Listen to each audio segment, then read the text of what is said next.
Hi, everyone, and welcome along to the Ergonomically Speaking podcast, the podcast that aims to help you reduce and even eliminate work related discomfort. I am your host, Neve Pentney of Boyne Ergonomics. Thank you so much for joining me today. I really hope that you're able to take away some useful practical advice from this podcast to help you reduce your own risk of discomfort at the workplace or help manage the risks among the people that you might be responsible for. So, now that we know why we're here, let's get started.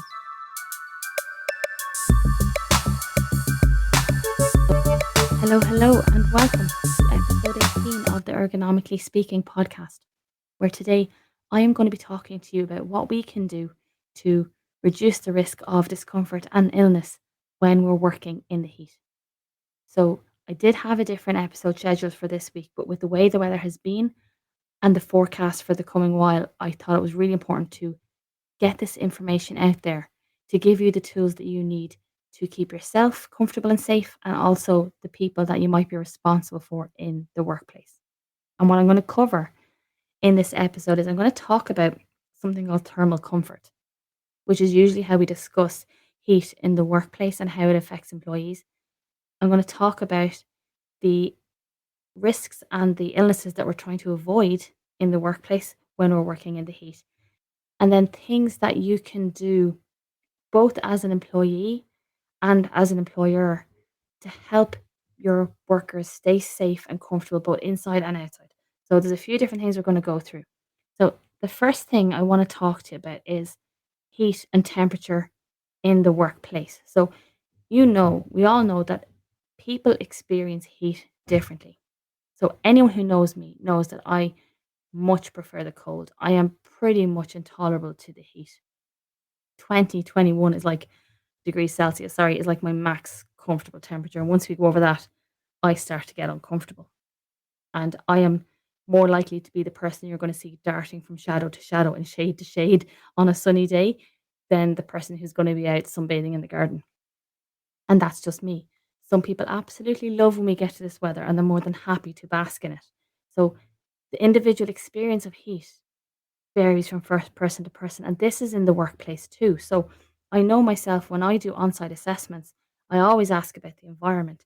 And when it comes to temperature, you can have the same open plan office, which has the same temperature in different areas of it.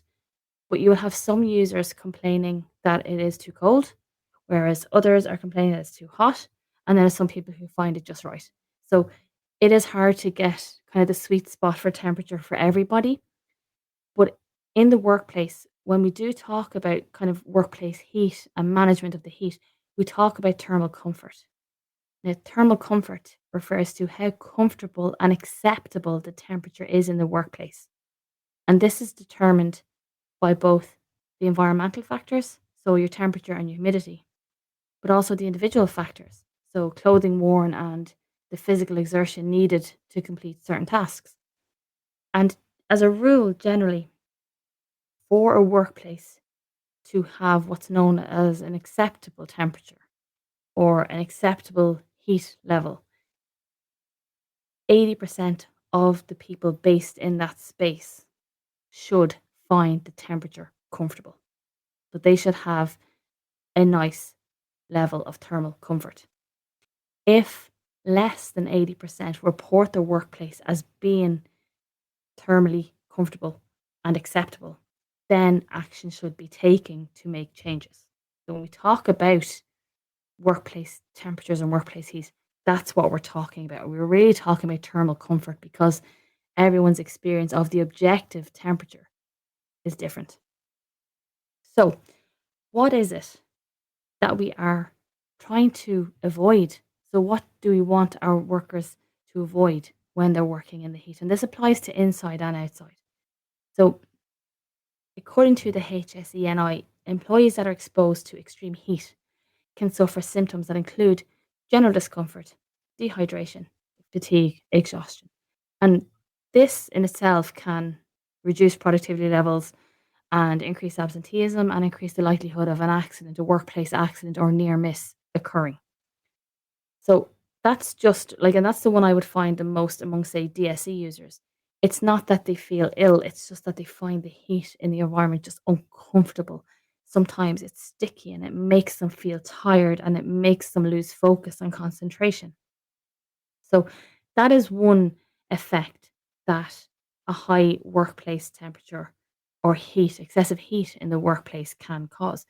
But there are illnesses that we want to avoid too. So if you work outside in particular,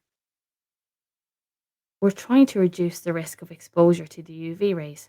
So, and according to the HSA, like the annual rates of melanomas and non-melanoma skin cancers are on the increase here in Ireland. Annually, there's over 1,000 cases of melanoma and 12,000 cases of non-melanoma skin cancer. So, if somebody is working outside, like we know the main cause of skin cancer is UV light and exposure to UV light from the sun, or sunbeds, but I'm not going to get into that.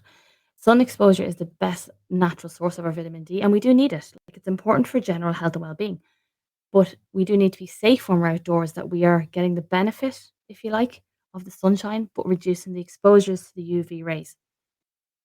When it comes to people working in the heat and working in the sun, we are looking to avoid one, just as we mentioned, the general kind of discomfort and fatigue associated with a high level of workplace heat. But we're also looking to reduce the risk of heat exhaustion and heat stroke. And it is really important that if you're working somewhere that has a high level of heat indoors or outdoors, that you're aware of what you're looking out for. So, one, if we are trying to keep an eye out for heat exhaustion, the symptoms that you're looking for are headaches, dizziness and fainting, weakness and wet skin, irritability and confusion, and thirst, nausea, or vomiting. Then, if we're moving on, then further up the scale of heat stroke, the person you might be confused, unable to think clearly, pass out, collapse, or have a seizure, and may actually stop sweating. So, it is so important that when you're working in the heat, indoors or outdoors, that you keep an eye on how you're feeling. And if you have colleagues there, that you check in with them to make sure that they are feeling okay. And especially in areas where people have to wear PPE, people have face coverings which are still, widely worn, that check in, not just visibly, but ask, are you okay? And make sure that we're all looking after each other when we're working in the heat. Um, so what can you do to keep cool when you're working indoors? So if I look first what can you do? What can you, as an employee who works indoors in hot weather, in a high heat environment, what can we do to help keep cool and stay comfortable? Well, the first thing is to wear light clothing. So try and keep your clothing light, dress in layers that you can remove easily and put back on if you want. Try and stick with natural fibers like cotton because they're more breathable. Open windows. If you have windows in your work area, open them and open multiple windows to encourage a natural flow of air throughout your space. And this applies whether you're in an actual on site work environment or working from home. Make sure you can get a flow of air through the environment and open windows. But at the same time, which seems contradictory, but if the sun is shining directly in your window, there should be blinds or curtains and you should pull them to block the direct beam of sunlight. You will not trap the heat in, which is a really common misconception I find, especially in Ireland, where we're not really that used to high heat environments like you are in other countries. A lot of us think that if we close the blinds and curtains that we're going to trap in the heat. You're not, but you're reducing the heat that's coming from the direct sunlight in your window. So you can have the window open and the blinds closed or the curtains closed, and you will get the benefit of the increased airflow without the heat from the direct sunlight. Importantly, stay hydrated. Drink plenty of water. If 2 liters of water is what we're supposed to drink on an average day, you would want to up that to three, if not a little bit more, during hot days because you are losing water and you don't even notice it. And if you feel thirsty, you're already dehydrated. So you need to keep drinking plenty of water even when you don't feel thirsty. Use a fan to create an airflow through the room. Take frequent breaks from your workstation. So whether it's a desk, whether it's an assembly line, whether it's a packing station, whatever it may be, take breaks, move around, get a drink, get some exposure to some fresh air, move to a cooler part. So if you're at home, move to a cooler room. If you're on site, move to a cooler part of the building. Let yourself relax. Give yourself a break before you go back to that environment. And if you are DSE based, take your calls on the move. Try and log into some of your calls through your phone. Take them outdoors in the shade or in a cooler part of the building where you can actually get away from your workstation, get the blood flowing, get some cool air before you go back to the workstation. So that's what you, as the employee or as the user, can do. But what can you, as an employer, do? So if you are an employer and you want to reduce the risk of illness and discomfort among your employees and help them maintain comfort during these really hot times, first thing you can do is if you have air conditioning units, make sure they know how to adjust them or get them adjusted if it's externally done and install them if we don't have them. Like realistically speaking, I know here in Ireland we're not the hottest country, but these heat waves are becoming more common and it is becoming a feature. So a little bit of planning can help with that. That if we don't have air conditioning, looking to get it installed as a kind of future cover would be very helpful. And if you have it, allow them to adjust it or get it adjusted externally if that's how it's managed. Open more windows, as we said, to improve airflow and ventilation. Provide employees with fans. Install adjustable blinds on the windows. Provide cool drinking water. Insulate any hot pipe work that might be moving through the room. This is an important one, and I feel it's often overlooked. Move the workstations away from direct sunlight and other sources of heat. So let people, especially now with hot desking, like in a lot of offices, we don't have 100% of users in all the time. So you can maybe jump workstations if you do sit down. Let employees know that they're free to move around to get out of direct sunlight or move the workstations away. Other sources of heat, and I feel this is one that gets overlooked, but I know from previous experience this can be a big player in the summer. If you are on site and you have a server, make sure no one is actually sitting near the server. They can generate a lot of heat, and this is just in my actual own experience. They can generate a lot of heat. And I do remember working somewhere where there was a computer workstation that was in front of the server, and the poor person sat there in the summer was always baked. They were so much hotter than everyone else because they were dealing with the heat and humidity of the room, but the extra heat coming off the server. So I would always say try and avoid having anyone near the server, especially when it is hot weather. And job and task rotation is important. So if jobs are based in a very warm area or are more physical and need more exertion to carry it out, rotating that among the employees gives everyone a bit of a break from doing the task in the warm area all the time or doing the physically demanding task all the time. So give people a break and also relax the rules on uniform. If you have a uniform policy, a lot of uniforms are synthetic and they can be quite heavy. And even in my own experience, again, I did used to have a uniform that was just it was lovely in the winter, but it could be unbearable in the summer. And I never forget one of the reasons I was so happy when I found out I was pregnant first time was I didn't have to wear the uniform anymore, because it didn't work in pregnancy. So I got to stop wearing it and it was great. But definitely if you have a uniform policy and the uniform is synthetic and it's quite heavy, relax the rules during a heat wave just to let people wear the lighter clothing and the layers so they can manage their own temperature levels. So that's for people who work indoors. Now, going to move on now to people who are based outdoors. So what can you do to keep cool and protect yourself against UV exposure, importantly, when you're working outdoors? Well, again, drink cool water and plenty of it, even if you're not thirsty. Wear a high factor sunscreen and, importantly, reapply it frequently. It is not good enough to just put the sun cream on in the morning and think that's going to cover you for the day. It will not. It needs to go on quite frequently. If you can, avoid working outdoors between 11 and 3 or in direct sunlight between 11 and 3. If it's not possible, try and work in a shaded area or try and adjust your tasks that you're doing the less physically demanding tasks during 11 to 3. Take regular rest breaks in a cool and shaded area.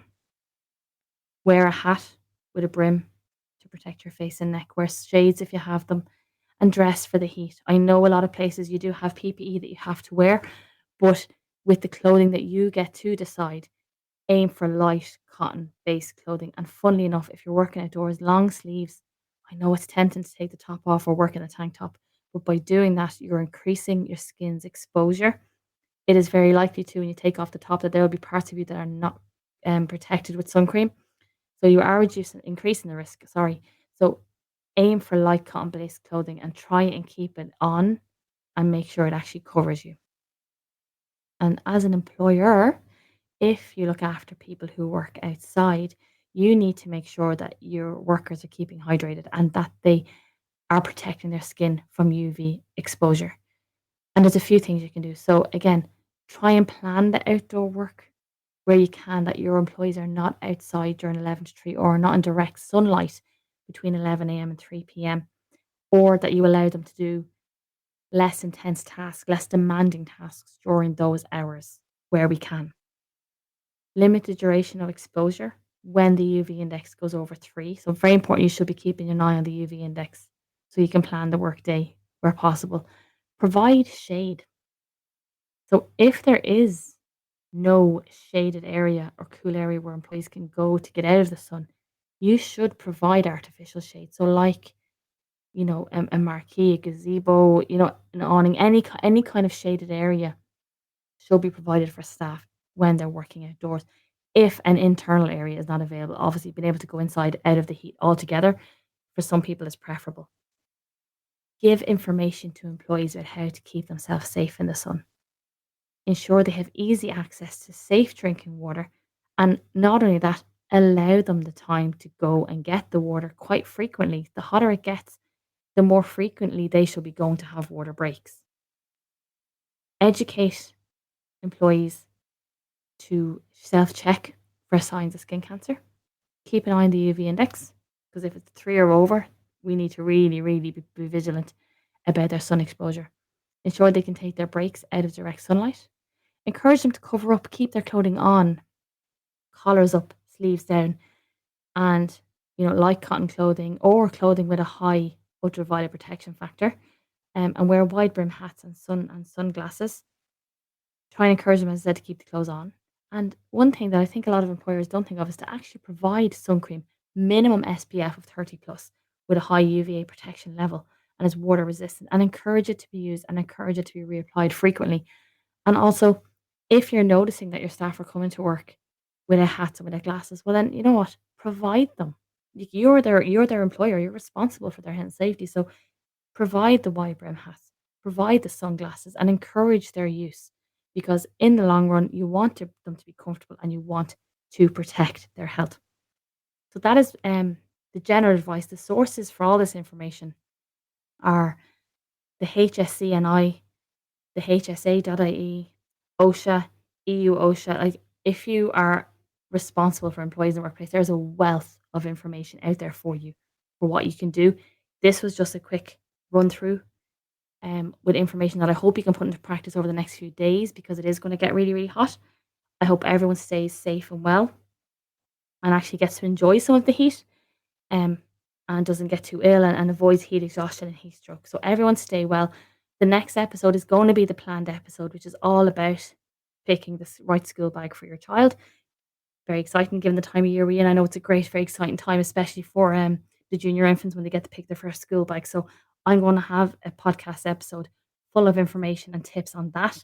But for now, I hope everyone enjoys the sun and stays safe. I'll talk to you all next time.